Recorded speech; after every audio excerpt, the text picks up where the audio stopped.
Рассудите нас. Кто прав, кто виноват? Кто первым должен мириться? Кто должен просить у кого прощения? Как решить все эти вопросы? Здравствуйте! С вами семейный психолог-примиритель Светлана Белькевич.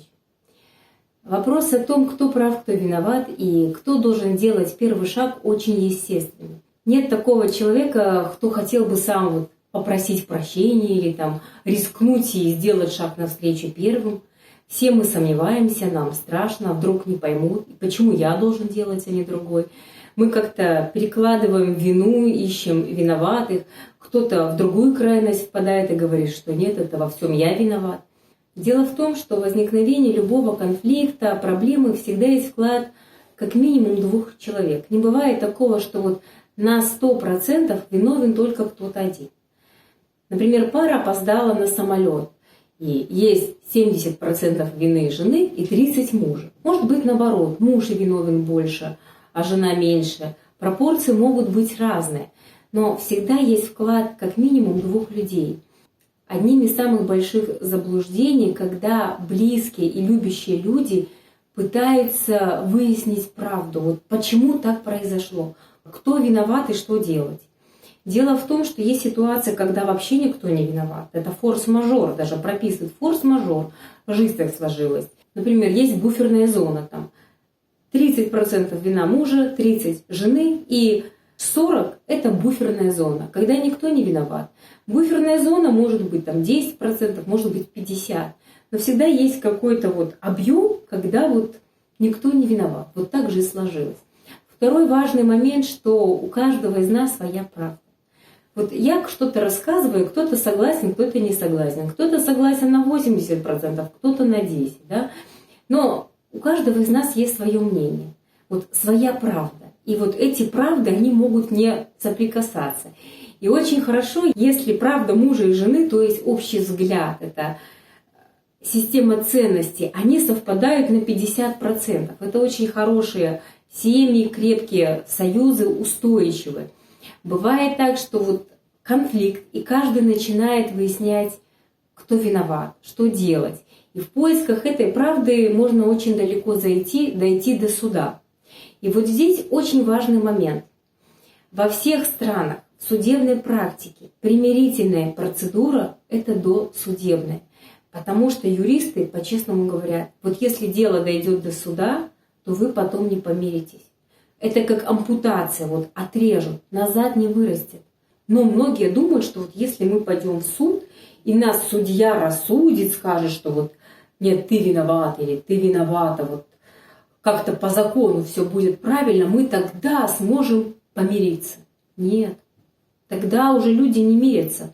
Самая сложная ситуация, например, в психологии, когда человек приходит, про свою жизнь рассказывает, и вдруг оказывается, что в его семейной истории, в личной истории, как говорится, что у человека были судебные разбирательства с членами семьи. Чаще всего это дети, родители, брат, сестра. То есть они не поделили какой-то квадратный метр, и они решали эту проблему через суд. Когда муж и жена решают проблемы через суд, то чаще всего их целью является не решение проблем, а как-то насолить друг другу. Я не говорю, что так всегда, но в большинстве случаев.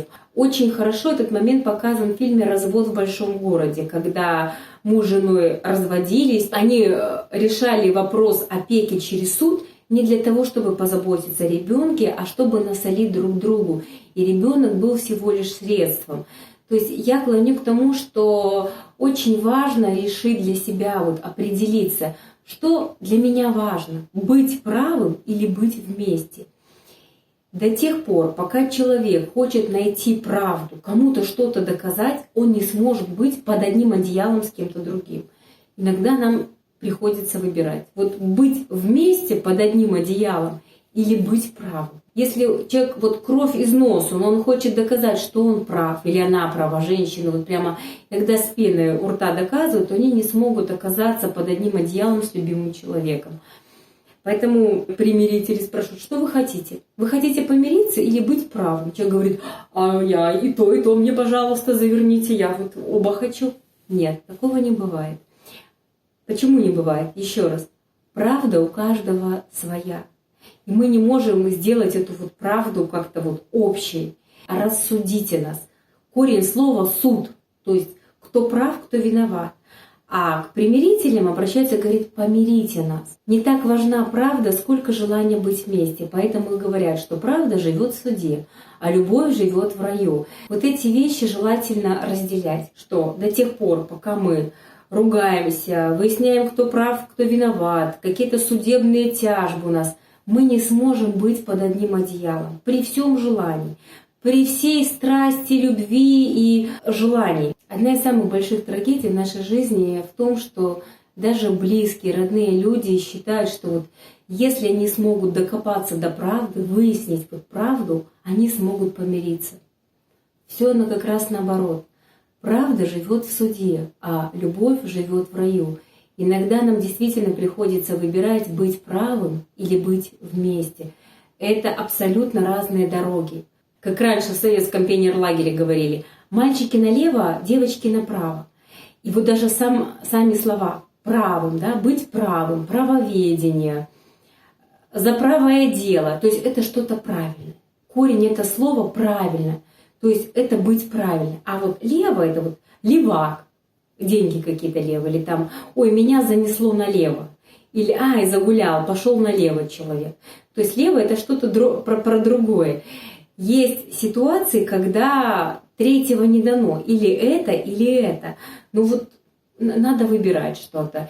В зависимости от того, что человек хочет получить, помириться или выяснить правду, чтобы их рассудили, туда он и обращается. Работа примирителя очень сложна, потому что мы часто оказываемся между молотами наковальней. И одно неловкое движение, слово, взгляд, и нас могут, скажем так, разнести, уничтожить.